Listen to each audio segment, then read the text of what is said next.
o seu Deus, os fizer entrar na terra, para a qual vocês estão indo, para dela tomar posse, ele expulsará de diante de vocês muitas nações. Os hititas, os gigazeus, os amorreus, os cananeus, os ferezeus, os heveus, os jebuseus, são 7 nações mais poderosas e mais fortes do que vocês. É isso que o texto fala. E ele começa: quando o Senhor, o seu Deus, os fizer entrar na terra.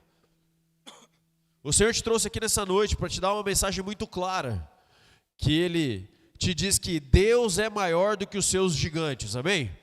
Deus é maior do que os seus desafios. Ele está falando: eu estou te mandando em direção a alguns desafios. Entendam nações como desafios. Eu estou mandando você para alguns desafios.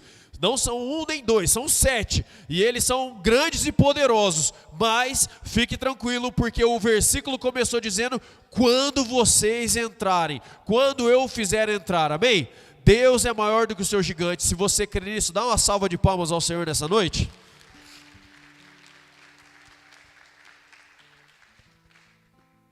Se você puder, feche seus olhos, vamos orar mais uma vez? Senhor, nós te engrandecemos, nós te adoramos, nós te exaltamos e reconhecemos que Tu és o nosso Deus. Nós declaramos que Tu és o Senhor das nossas vidas. Nós declaramos que Tu és o Senhor dessa igreja. Nós declaramos que Tu és o Senhor sobre esse culto, Pai. Que a Sua palavra venha e fale aos nossos corações poderosamente. Que o Senhor entregue aquilo que os Teus filhos precisam, Pai. Que o Senhor responda segundo a fome de cada um. Que eles sejam impactados pelo Senhor, que eles sejam transformados por Ti. Que o Teu Espírito Santo possa entrar nos corações deles, Deus, e trazer à tona aquilo que precisa de transformação. Que eles saiam daqui nessa noite, Pai, transformados por meio da revelação da Sua palavra e de quem o Senhor é, Pai. Nós nos colocamos diante de Ti, da Sua presença, Deus, e clamamos, Deus, e damos liberdade para que o Teu Espírito Santo venha, haja, mova e faça tudo aquilo que Lhe apraz nessa noite, Pai. Assim nós oramos, assim nós Te engrandecemos e Te aplaudimos e adoramos mais uma vez, no nome de Jesus. Amém. Glória a Deus. Domingo passado nós começamos essa palavra que diz que nós estamos em marcha. Fala para você mesmo: em marcha. Quem gosta de ficar virando para o amiguinho do lado e falando as coisas? Levanta a mão. Quem gosta? Por isso, fala para você mesmo, agora como profeta do Senhor: em marcha, vai. Esse texto de Deuteronômio 7, o contexto dele, rapidamente, ele fala a respeito de um tempo onde os israelitas saíram do deserto, do Egito, foram conduzidos ao deserto. Eles caminharam no deserto por quase 40 anos, e agora eles passaram por diversas provações, onde eles viram o mar abrir, eles viram o mar fechar, eles puderam ser sustentados pelo poder de Deus por meio da multiplicação, por emanar água da pedra, eles viram as codornizes que choveram para que eles pudessem comer carne, eles experimentaram do sobrenatural do Senhor, quando Deus criou algo que jamais havia existido antes, que era o maná, para que eles pudessem se alimentar. Eles viram a mão de Deus durante todo esse processo, mas agora eles estavam chegando diante da próxima fase da qual eles iam viver. Eles foram escravos, eles passaram pelo deserto e agora eles estavam diante da terra prometida. E Moisés então está trazendo um ensinamento e está relembrando a todos eles aquilo que o Senhor é, aquilo que o Senhor faz e como eles devem agir olhando para frente. Entendo que o Senhor te tirou do Egito quando Ele te fez livre dos seus pecados, amém? Ele tem te conduzido por muitos processos, e agora Ele nos coloca diante de uma nova fase para que nós possamos viver, para que você possa viver na sua vida, para que gigantes dos quais você tem enfrentado, ou gigantes das quais você tem para enfrentar, você possa ir com fé e com coragem, porque é Ele que está junto contigo. Para que, diferente de quando os pais desses israelitas, quando eles chegaram nesse lugar há 40 anos atrás, em torno de 40 anos atrás, eles olharam mais para os desafios e menos para Deus. E agora eles tinham a oportunidade de fazer diferente, de olhar para Deus e não olhar para os desafios. Por isso o Senhor te trouxe aqui nessa noite para dizer para você que Deus é maior do que os seus gigantes, amém? Então eles estão diante da terra prometida, eles estão prontos para entrar nesse lugar. E talvez a sua pergunta é: amém, glória a Deus, nós estamos sendo conduzidos para uma terra prometida, mas onde é esse lugar? Vai acabar o culto, eu vou colocar a mochila nas costas e eu vou para onde, pastor? Qual que é essa terra? Quais são esse povo? Contra quem que a gente vai lutar? É contra Xambrê que a gente vai... Talvez essa é a sua pergunta, eu quero responder isso, mas eu vou responder no final, amém? Quando nós olhamos para esse texto, a primeira coisa que ele nos fala é: quando o Senhor, o seu Deus, o fizer entrar na terra. Ele não fala se Deus fizer, ele fala quando Deus fizer. Ele dá uma certeza para você que ele tem uma terra para que você acesse, amém? E isso está totalmente disponível para você poder viver, porque ele está falando quando, e quando Deus está falando quando, tudo aquilo que era necessário que da parte de Deus acontecesse, já está pronto e já está feito. Se ele precisava abrir a porta já está aberta. Se era necessário construir uma rua, ele já construiu, porque ele já garantiu a possibilidade de você entrar. Por isso ele fala, quando entrares, amém?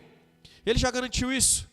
Então, por isso eu te digo que nós estamos em marcha, e nós vamos marchar para aquilo que Deus tem para as nossas vidas, no nome de Jesus. Esse versículo, além de falar quando, ele traz um relato de 7 nações, das quais precisam ser enfrentadas para que essa terra seja conquistada. Essas nações, igual eu falei, hoje elas não se manifestam de uma forma física, da qual nós estamos indo lutar contra um povo. Nós não estamos indo lutar contra Xambrê, contra Guaíra, de forma alguma. Nós estamos indo para um lugar, e existe uma influência sobre a minha e a sua vida, que quer te impedir de viver e de entrar nesse lugar de terra prometida. Quando nós entendemos que essas nações, elas não se manifestam de forma física, mas existe uma influência maligna para que você não acesse esse lugar. E é contra essa influência e aquilo que foi produzido em mim e em você que nós precisamos lutar. Ou melhor, que nós precisamos abandonar. E no final você vai entender o que eu estou dizendo. Quando nós olhamos para essas nações, a primeira delas, que eu falei no domingo, recapitulando de uma forma muito rápida. A primeira nação da qual está relatada no texto fala sobre os hititas. Os hititas eram conhecidos como os filhos do terror. Então pega a lista aí. Qual que é a primeira nação para a gente enfrentar aí? Vai, fala para a gente, Moisés. Ele fala, vamos começar por baixo, vamos começar tranquilo. Vamos começar pelo Haiti. Vamos começar pelos filhos do terror. Olha o nome. A influência hitita sobre as nossas vidas, ele vem para te causar medo.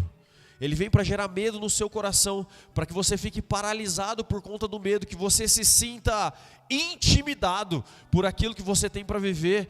Ele vem para te fazer inseguro, para que você não tome decisões. A porta está aberta, a oportunidade está colocada, o passo está pronto para que você possa dar, mas você não caminha por conta da influência hitita sobre a sua vida, que te gera medo.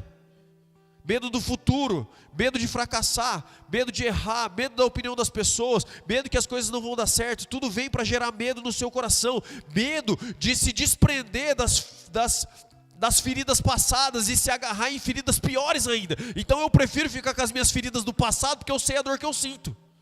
Medo, uma influência vindo sobre a sua vida, e é isso que está sendo quebrado no nome de Jesus sobre a sua vida, amém? Então o Senhor vem para resgatar isso, para tirar isso de você, ou melhor, para que você enxergue e entregue a Ele no nome de Jesus, tá? A segunda nação, estou meio gripado, meio não, eu estou gripado e meio, tá? Então vocês já perceberam, né? Tá, a voz do jeito que tá. Então vamos junto a esse. A segunda nação, da qual é relatado no texto, são os gigazeus. E os gigazeus, ele fala a respeito do apego ao terreno.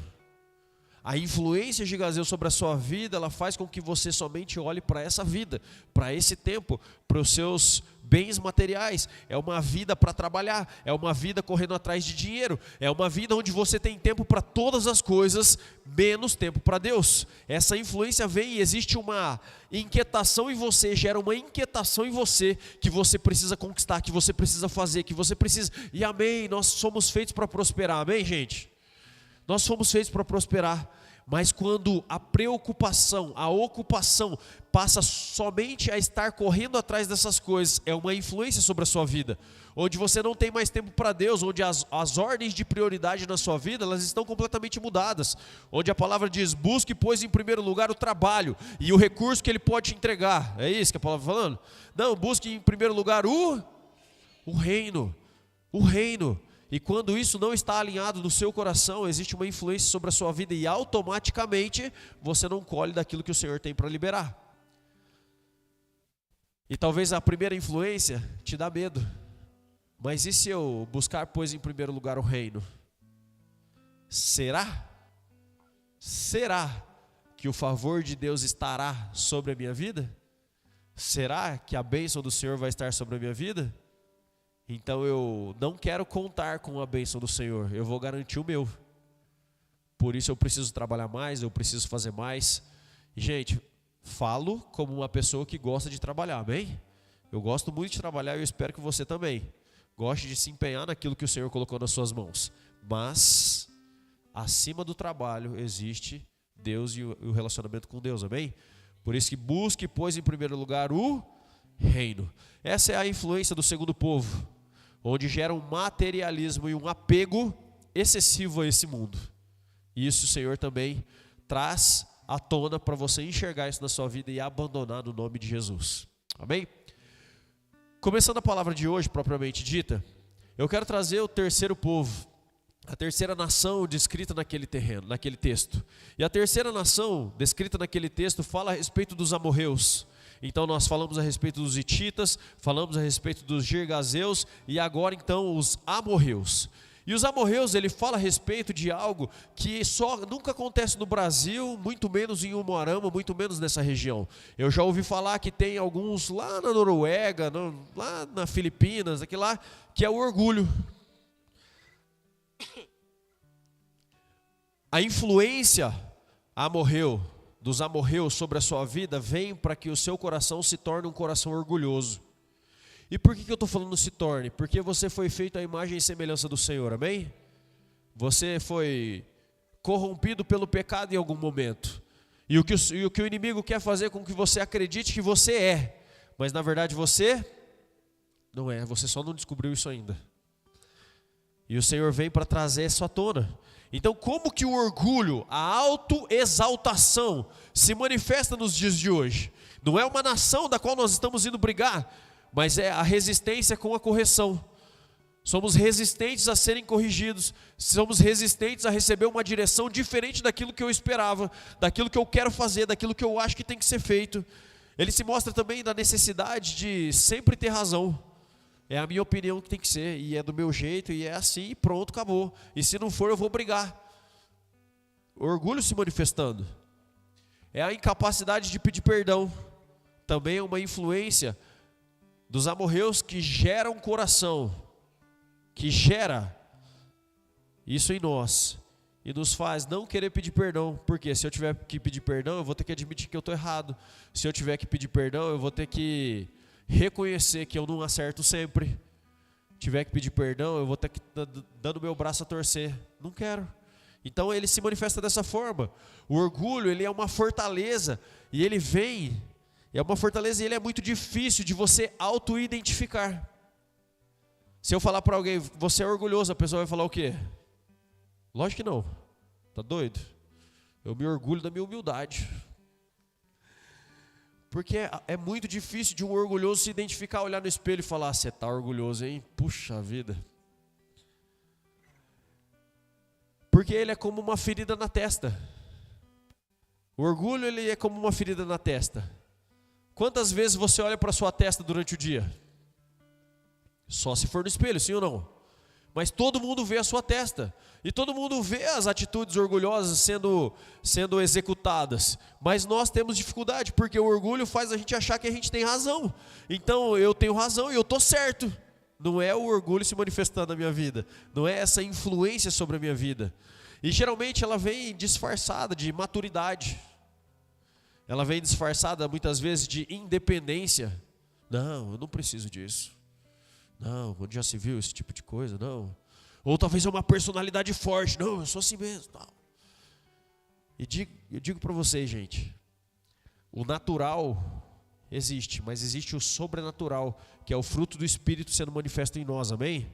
Paz, mansidão, domínio próprio, longanimidade, benignidade, e assim vai. Fruto do Espírito sendo manifesto nas nossas vidas. Não importa o perfil que nós temos, se você é mais agitado, se você fala mais alto, se você é mais calmo e tranquilo. Mas o Espírito do Senhor se manifesta sobre a sua vida, e independente de como você é, sem perder a sua personalidade, amém? Sem perder o seu perfil comportamental, sendo dessa maneira, mas rendido ao Senhor, você vai ser agradável para todo mundo, amém? Você pode dar um amém por isso?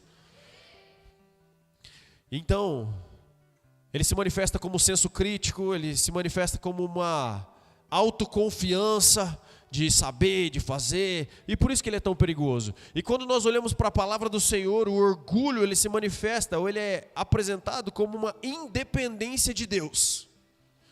O orgulho, a influência dessa nação sobre a sua vida vem para te conduzir a um lugar de ser independente de Deus. Não, jamais, pastor, eu não quero ser independente de Deus.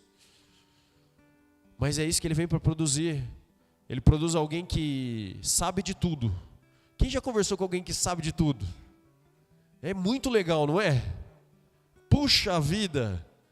E uma coisa que eu quero te dizer é que Deus sabe muito mais do que tudo que Ele já te contou. Só que se Ele encontra o seu coração sabendo de tudo, Ele não vai te contar mais. Porque você já sabe de tudo. Sabe de tudo, sabe de tudo. É terrível conversar com alguém que já sabe de tudo. Você vai falar para a pessoa: ei, você já... Não, já. Nem sabe o que eu vou falar, mas já. Tem razão, tá bom. Bom demais. Então sabe de tudo. Ela não te escuta para levar em consideração aquilo que você está falando, ou para ajustar os seus caminhos. Ela te escuta só para te responder. Não é assim, não é. Não, porque o coração está fechado. E o Senhor quer tocar o seu coração nessa noite no nome de Jesus. Amém? Dá um amém. Eu sei que não é para você a palavra, é para o vizinho, é para o fulano, é para a esposa, para o marido. Dá um amém, concorda comigo, amém? É isso. Outra forma que se manifesta é, a primeira delas, né? Sabe de tudo. A segunda é sempre tem razão. Já ouviram a frase assim? Não, eu errei porque o fulano... Esses dias Joaquim veio, tinha feito uma coisa errada lá, e ele falou... não sei o que. Eu falei: filho, isso que você fez não está certo. Não, mas eu fiz isso porque o fulano... Não. Eu falei: você é responsável pelas suas atitudes. Pelas suas atitudes você é responsável, não importa o que os outros fizeram. A partir do momento que ele chegou em você, você é responsável por você. Então não, mas o fulano, eu errei porque o fulano... Não, você errou porque você errou. Você errou porque você tomou a decisão errada, porque você pensou de uma forma equivocada. E não é justificar, é pedir perdão. Vou falar uma coisa com muito amor e carinho. Homens, depois eu passo meu pix, tá? Mulheres, ouçam com muito carinho e amor. A cada 10 aconselhamentos de homens que eu faço, 12 relatam que as mulheres não pedem perdão quando as coisas acontecem.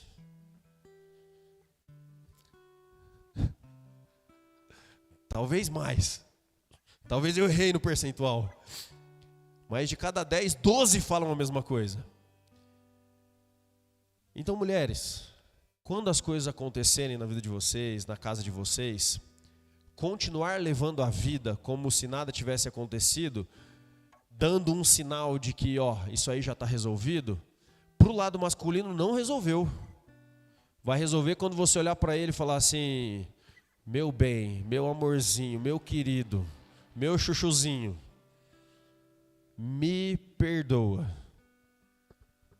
Seu marido, você ganhou o marido de volta. Tá? Faz isso, mulheres. Faz isso. Quem gosta de viver com um homem ranzinhos em casa? Quem gosta daquele homem rabugento em casa? Que anda com o bico desse tamanho, assim, tudo que vai fazer está emburrado. Ninguém gosta, né? A gente é bom nisso, a gente homem é bom nisso. É só virar pra gente e falar assim: me perdoa, eu estava errado, eu falei isso, não deveria ter falado, eu fiz aquilo, não deveria ter feito. E aí, vírgula, ou vira a página e segue a vida normal, não precisa mais do que isso. Ninguém precisa se ajoelhar. Não. É só virar e falar. Vamos ensaiar? É falar: me perdoa, tá? É só falar. Simples assim. Maridos, vamos aplaudir ao Senhor?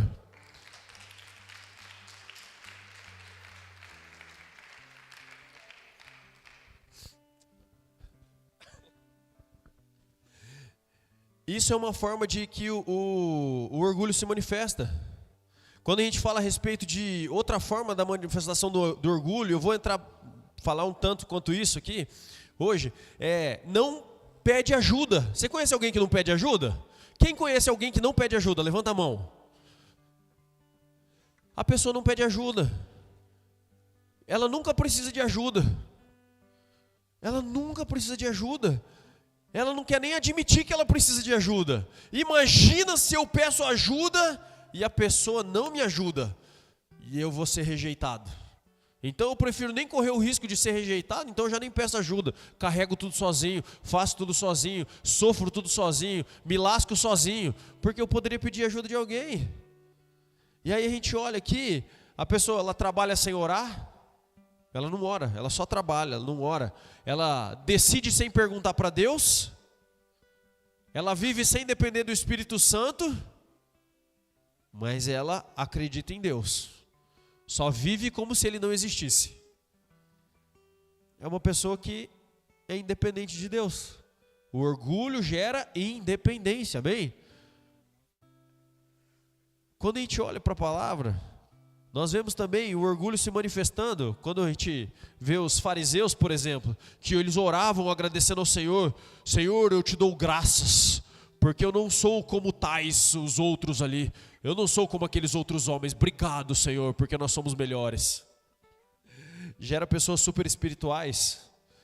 O orgulho vem para trazer pessoas super espirituais, onde começa uma comparação de eu oro mais, eu leio mais, eu sei mais, eu mais, ninguém quer saber. Gera uma comparação. O orgulho também se manifesta em pessoas ofendidas. Me perdoa. Piadinha, desculpa gente, essa não teve graça. É porque eu ofendi a pessoa que se ofendida pelo orgulho, entenderam?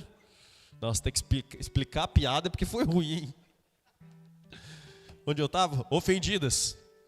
Pessoas ofendidas, elas não se valorizam, elas dizem, eu não sou valorizado. Ou elas dizem, eu não sou acompanhado. Não, beleza. Você está indo na célula? Não, não fui. Nos últimos 6 meses eu não fui em nenhuma. Então, você pediu ajuda para alguém? Para quem? Não pedi ajuda para ninguém. Ninguém me notou eu aqui? Olha o tanto de luz. O orgulho gera isso. Eu volto no ponto anterior de pedir ajuda e está tudo bem. Todo mundo precisa de ajuda de alguém, amém? Todo mundo precisa de ajuda. Isso é fato. Nós fomos feitos corpo. Olha que palavra incrível que a palavra nos define. Nós somos corpo. Tem como o corpo viver sem precisar? Eu tenho os 2 pés aqui. Eu vou viver como se eu não precisasse do direito. Ia ser normal isso? Eu ter que levantar e ficar pulando aqui. Não, vou viver assim. Mas por que você vive pulando? Não, porque meu pé direito não preciso de ajuda dele. Faz sentido? Chega a ser ridículo o exemplo. Mas é assim que talvez muitas pessoas estão vivendo. Mas o Senhor quer quebrar isso no nome de Jesus na sua vida. Para que não aconteça mais, para que não se manifeste mais dessa forma. A pessoa serve no ministério, mas ela serve. E quando ela não recebe um reconhecimento ou um elogio por aquilo que ela está fazendo, que ela não se sente valorizada ou reconhecida, ela abandona e se afasta. Ela fala que ela está servindo a Deus, mas no coração dela não. Eu quero ser valorizado. Outra forma de que se manifesta também, ela não celebra com os outros. Gente, quando alguém está chorando é fácil chorar junto. Mas quando alguém está celebrando uma conquista, nem todo mundo consegue celebrar junto. Porque quando o orgulho ele se manifesta dessa forma, a pessoa está vendo alguém feliz, celebrando uma conquista, algo que aconteceu na vida dela. E a pessoa olha e fala, deveria ter sido comigo. Ou a pessoa olha e ela fala, eu que merecia viver isso. Não ela, mas eu que merecia viver isso. Sempre se comparando. E gente, a comparação é a pior coisa que existe, porque é matar alguém e começa a se comparar com os outros. Hoje em dia, então, antigamente, a gente se comparava, a gente não, né? A gente não. As pessoas que se comparavam, elas se comparavam ao vizinho. Se comparava à pessoa que ela conhecia na escola, na faculdade, no trabalho. Hoje, você pode se comparar, você não pode, você não deve, mas é possível se comparar a qualquer pessoa do universo. Onde ela publica 0,001% da vida dela, de um momento feliz, e você acha que é o 100% da vida dela. E aí você está vendo a pessoa lá que vive lá no Japão, e você está comparando, nossa, que vida legal a dela, né? A minha vida é terrível. Comparação. O Senhor quer acabar com isso na sua vida no nome de Jesus, para que isso não aconteça mais, não tenha mais comparação. E a palavra do Senhor, em Tiago, no capítulo 4, no verso 6, a palavra fala que Deus se opõe aos orgulhosos. Só que quando fala sobre se opor aos orgulhosos, a palavra está falando assim, o sentido do se opor aos orgulhosos, nesse versículo aqui, ele está falando assim, ó, Deus levanta um exército contra os orgulhosos. Quem vai lutar com Deus aqui? Quem quer ter uma batalha com Deus? Quem quer enfrentar o exército de Deus? Eu não quero. Nós queremos o favor de Deus, sim ou não? Quem quer o favor de Deus? Nós queremos o favor de Deus. Nós não queremos lutar contra Deus, nós queremos ir a favor, para que Deus venha do nosso lado, para viver aquilo que a palavra fala lá em Deuteronômio, que as bênçãos me seguirão por onde eu for, elas vão correr atrás de mim. Eu não vou correr atrás de bênçãos, elas que vão me perseguir. Por isso, a gente precisa colocar o orgulho diante do Senhor, e entregar todo esse tipo de manifestação que já acontece ou já aconteceu na sua vida no nome de Jesus. Essa é uma noite de se posicionar contra todo esse tipo de manifestação na sua vida. Porque nós estamos em marcha, e isso não pode te atrapalhar de marchar, isso não pode te atrapalhar de viver aquilo que Deus tem para a sua vida, amém? Deus está falando isso para a gente, Deus está falando isso para você, você está em marcha. E se você quer abandonar o orgulho, dá uma salva de palmas ao Senhor. Aquele que entende que precisa do Senhor, aplauda Ele nessa noite. Aquele que é totalmente dependente do Senhor, adore e exalte o nome do Senhor. É Ele, é por Ele, é para Ele que nós vivemos. Ele é o nosso todo, Ele é o nosso Senhor. A próxima nação, que é a quarta nação do texto, são os cananeus. Se os hititas é o terror, é o medo, se manifesta por meio do medo, os gigazeus falam a respeito do materialismo, né, de olhar somente para essa terra. Os gigazeus falam a respeito do orgulho, os amorreus falam a respeito do orgulho. Já os cananeus, eles eram os mercadores. E como que essa influência se manifesta na sua vida hoje? Ou melhor, vou mudar minha frase. Como que essa influência pode tentar impactar e manifestar na vida das pessoas, não na sua, na vida das pessoas? Ela aparece hoje trazendo com que o relacionamento com Deus é baseado por troca. Então eu vou sempre fazer uma troca, eu sempre vou buscar fazer uma troca. E quem gosta de fazer troca ruim? Quem aqui está colecionando o álbum da Copa? Levanta a mão aí. Ou tem o filho, né? Talvez, melhor, o filho colecionando. Eu também estou. Eu e o Joaquim, e a Catarina, e está todo mundo junto nessa missão. Então nós estamos. E aí você pega uma figurinha, abriu o pacote. Veio uma figurinha rara, daquelas difíceis de achar. Qual? Legend, exatamente. Poxa, difícil de achar, olha o nome já é Legend. E aí você pega essa figurinha e vem aquele jogador que de cada 5 figurinhas, de cada 7 figurinhas que vem no pacote, vem 4 dele. Lá aquele jogador do Congo lá, o volante do Congo. E aí você vai pegar a sua figurinha do Legend e vai trocar com o volante do Congo. Quem gostaria de fazer um negócio desse? Por quê? Porque ninguém gosta de perder na troca. E a influência dessa nação sobre a sua vida faz com que você olhe aquilo que você está vivendo com Deus e se realmente vale a pena. Se eu estou vivendo por vista e não por fé, eu começo a olhar o meu entorno. Eu começo a olhar a minha entrega. Eu começo a olhar que horas que eu chego na igreja no domingo para servir. Eu começo a olhar que horas eu vou embora da igreja no domingo porque eu estou servindo. Eu começo a olhar o tempo que eu gasto da minha vida ou invisto da minha vida me preparando para poder trazer uma palavra aqui. Eu começo a ver, será que está fazendo sentido? será que aquilo que eu recebo, não sei se está sendo uma troca boa para mim? Porque eu começo a fazer tudo por meio da base da troca. Essa é a influência que vem, um relacionamento com Deus na base da troca. Eu só vou para a igreja para eu ser abençoado. Eu não venho para a igreja para adorar o Senhor. Eu não venho para a igreja para me entregar em adoração ao Senhor. Eu venho para eu ser abençoado, porque segunda-feira eu vou trabalhar e eu quero a bênção do Senhor sobre a minha vida. E amém, o favor do Senhor vai estar sobre a sua vida no nome de Jesus, amém? Nós estamos seguindo aquilo que a palavra fala, nós estamos obedecendo aos preceitos do Senhor, e o favor do Senhor vai vir sobre a nossa vida, mas Ele não vai vir sobre a sua vida porque eu vim no culto do domingo.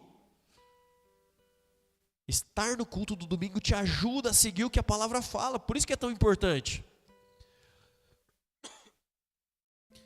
Como que eu vou continuar servindo se ninguém me valoriza? Como que eu vou continuar servindo se ninguém nunca disse um muito obrigado? Como? Nunca falaram meu nome, nunca falaram, vamos aplaudir ao Senhor pela vida aqui do fulano? Então é uma troca. Eu começo a pensar, lá no meu trabalho, eu invisto 8 horas do meu dia todos os dias. E aí chega no começo do próximo mês, eu recebo X de pagamento. Na igreja, eu sirvo aqui no ministério tal. Aí eu chego mais cedo na quinta-feira, eu sirvo, no domingo eu estou mais cedo, tal, eu sirvo uma vez, 2 no mês, e aí eu chego no final do mês e minha conta bancária não aumenta, porque ninguém pagou nada.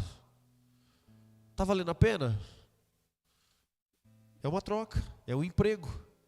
Essa é a influência dos cananeus sobre a sua vida, sobre a vida das pessoas. Eu oferto porque eu não quero ser castigado por Deus. Eu oro porque eu não quero ser castigado por Deus. E na verdade, gente, Deus é amor, amém? Deus é amor. Deus não está esperando para te maltratar ou jogar um raio na sua cabeça se você errar.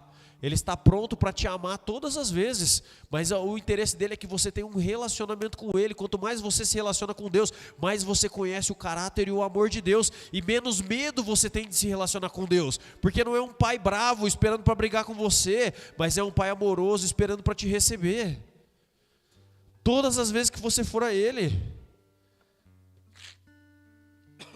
A influência faz com que as pessoas não amem a Deus, mas amem os benefícios que traz se aproximar de Deus. Lembra a multidão lá?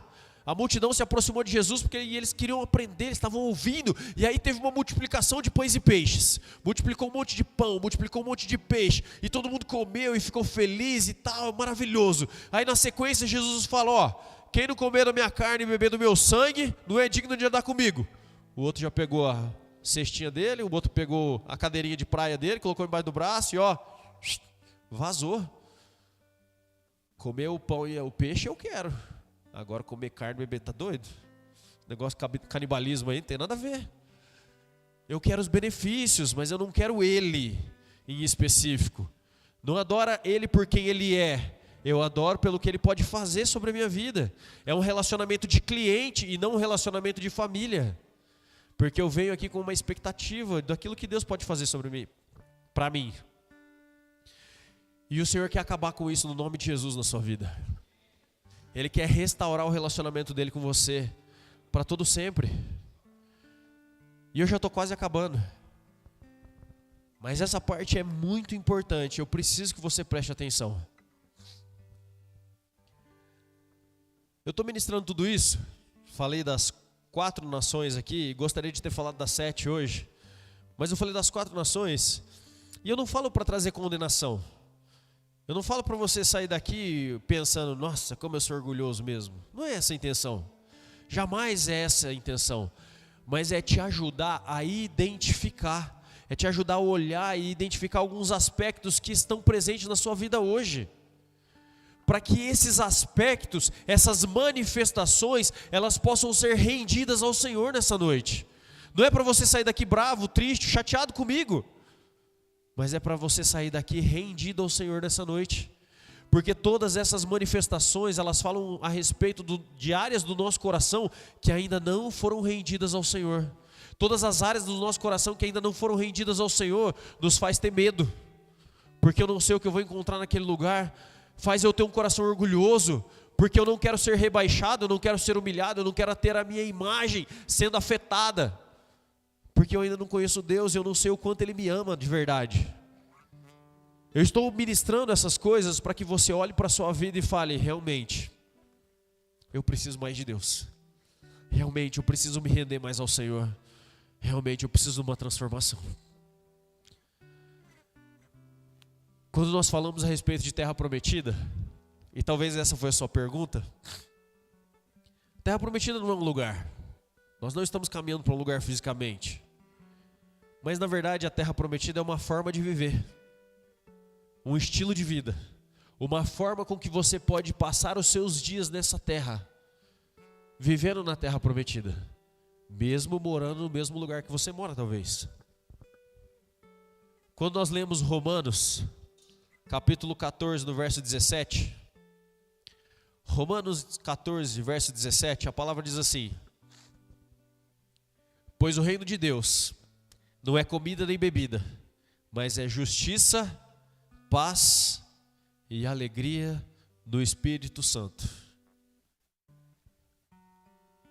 Quando nós olhamos a respeito desse texto, e nós lemos que o reino de Deus tem essas características, descritas aqui nesse texto como justiça, como paz e como alegria, talvez o seu primeiro pensamento sobre justiça é sobre ser justo. Isso aqui é justo, isso aqui não é justo. Isso aqui está correto, isso aqui não está correto. Aquilo que acontece na minha vida é justo, então eu mereço aquilo que eu recebo. Ou aquilo que eu recebo é justo com aquilo que eu vivo.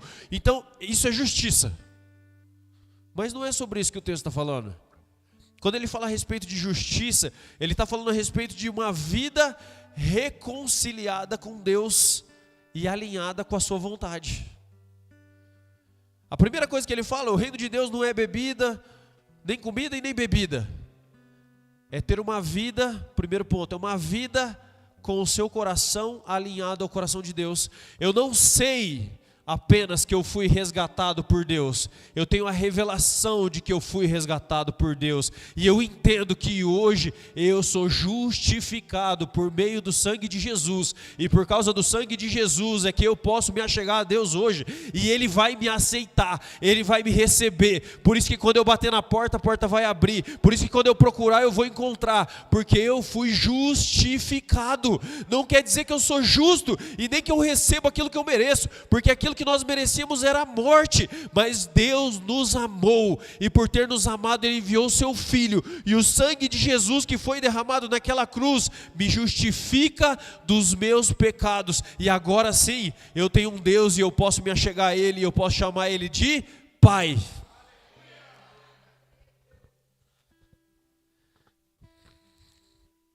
Pai. Eu não sei qual pai você teve. Eu não sei como é o seu pai. Eu não sei como foi o seu relacionamento com o seu pai.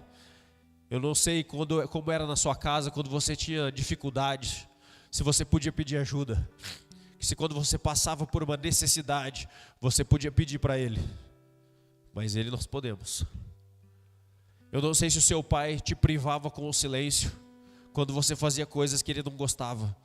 Ele não te respondia, Ele não conversava com você, Ele fazia uma greve de silêncio para você entender o quão ruim foi as suas atitudes.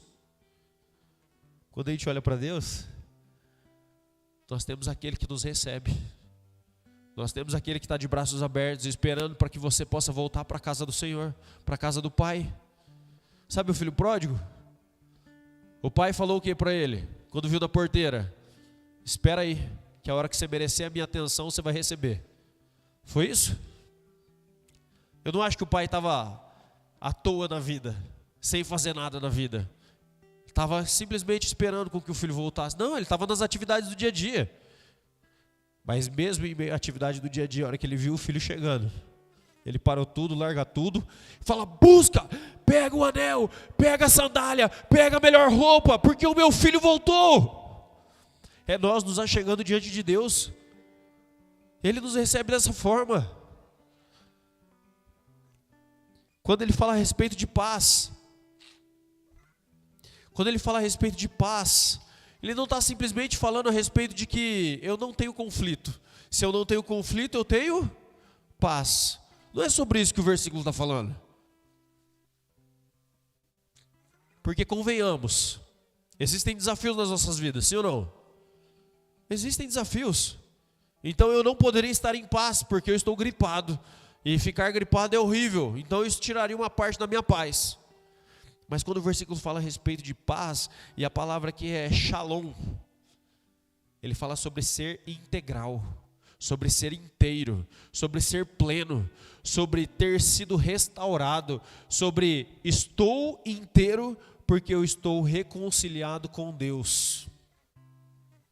Não importa o que aconteça, o mundo pode desabar, o mundo pode, as águas podem vir, o mar pode tentar me sobrepor, o fogo pode ter sido colocado no fogo, mas existe paz, porque eu estou em paz. Primeiro, eu fui justificado diante de Deus, e eu, como fui justificado diante de Deus, eu tenho Ele de forma integral em mim. E se eu tenho o Deus Todo-Poderoso de forma integral em mim, o que mais eu preciso?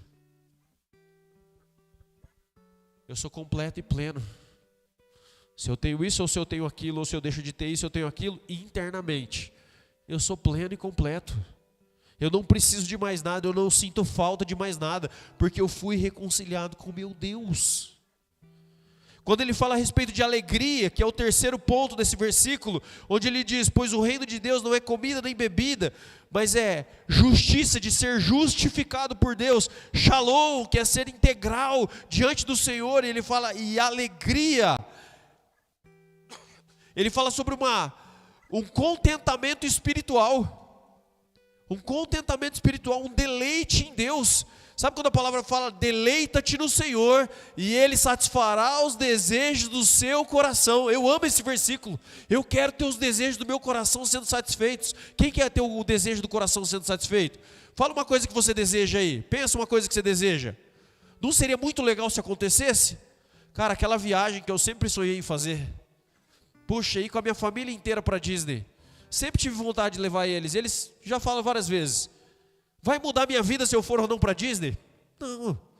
Eu vou achar que Deus não me ama? Não, de forma alguma. É somente um desejo do coração. Se um dia Ele cumprir, amém. Se Ele não cumprir, amém também.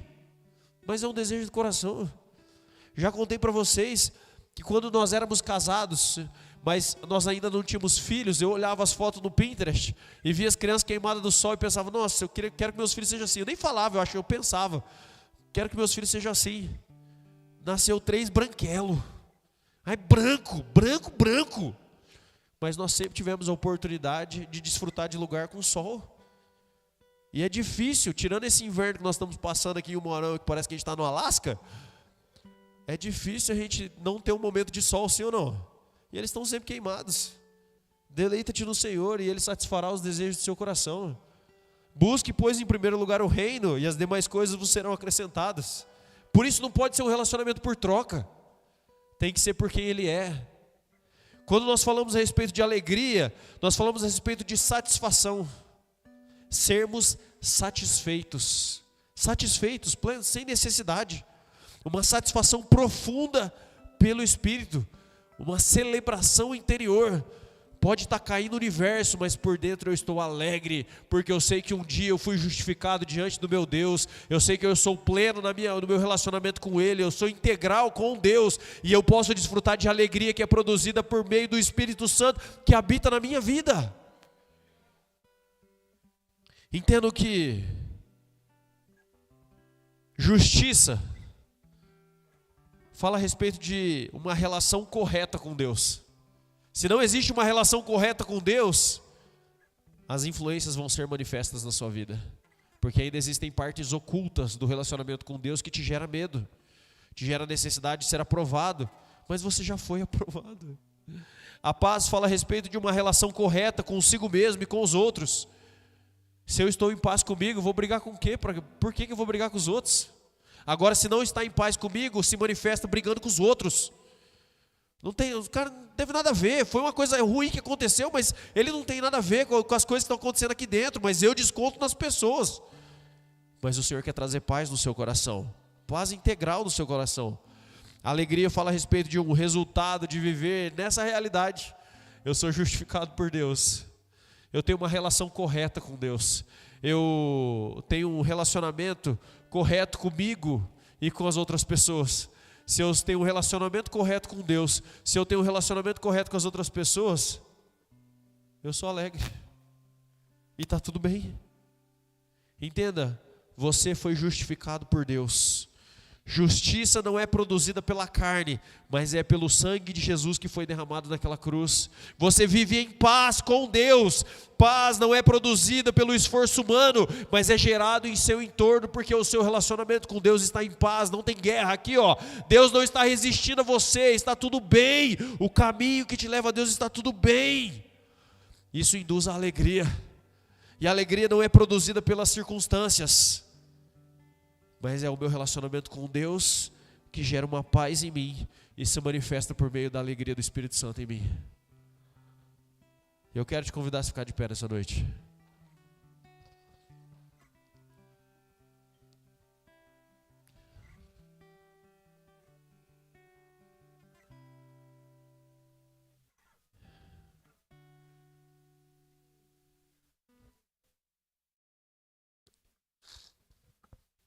Entenda uma coisa, o alvo de Deus nunca foi tirar Israel do Egito e colocar numa terra boa simplesmente.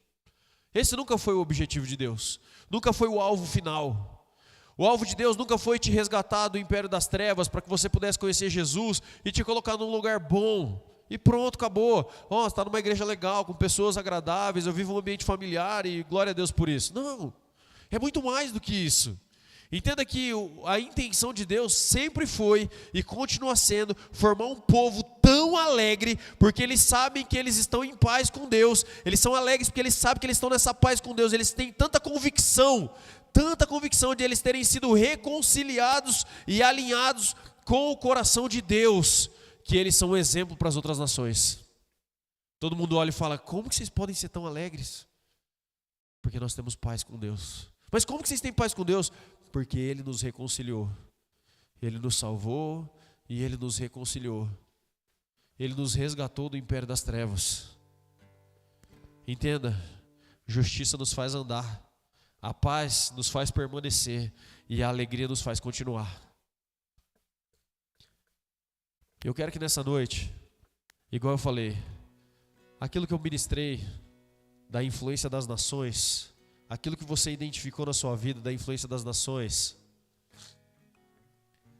não são simplesmente virtudes a serem treinadas, são áreas da vida a serem rendidas ao Senhor. Se existe a manifestação do medo, se existe a manifestação do orgulho, se existe a manifestação de um relacionamento de troca, se existe a manifestação de uma preocupação excessiva com esse tempo, com essa vida, com os bens materiais, o materialismo, é porque ainda não existe uma plena convicção da sua reconciliação com Deus. E nessa noite, enquanto nós estivermos adorando, eu quero que você responda essa palavra. Responda essa palavra. Aonde você se enxergou nela? Quais são as manifestações que ainda existem na sua vida? E não peça para Deus te ajudar nisso. Você vai pegar elas e vai entregar ao Senhor nessa noite. Falar: Senhor, me perdoa. Eu entrego diante do Senhor toda a manifestação de orgulho na minha vida. Eu rendo a minha vida financeira ao Senhor. Eu rendo o meu relacionamento ao Senhor. Eu me rendo ao Senhor porque eu quero a manifestação da sua glória em mim. Eu quero te conhecer mais. Eu quero ter entendimento e revelação de que eu fui resgatado, de que eu fui salvo, de que existe um relacionamento meu e seu que foi reestruturado pelo sangue do Cordeiro, e não porque eu posso ou não, porque eu mereço ou não. A paz que não existe em você hoje, a guerra que existe em você hoje, os conflitos que existem internos em você hoje, você rende ao Senhor, porque o seu relacionamento restaurado gera paz em você, e as outras coisas vão sendo acrescentadas, as outras coisas vão sendo mudadas, as outras coisas vão sendo moldadas pelo Senhor. As coisas não mudam com um passe de mágica, elas mudam quando nós nos rendemos ao Senhor, e mais dele é encontrado em mim, mais dele é encontrado em você.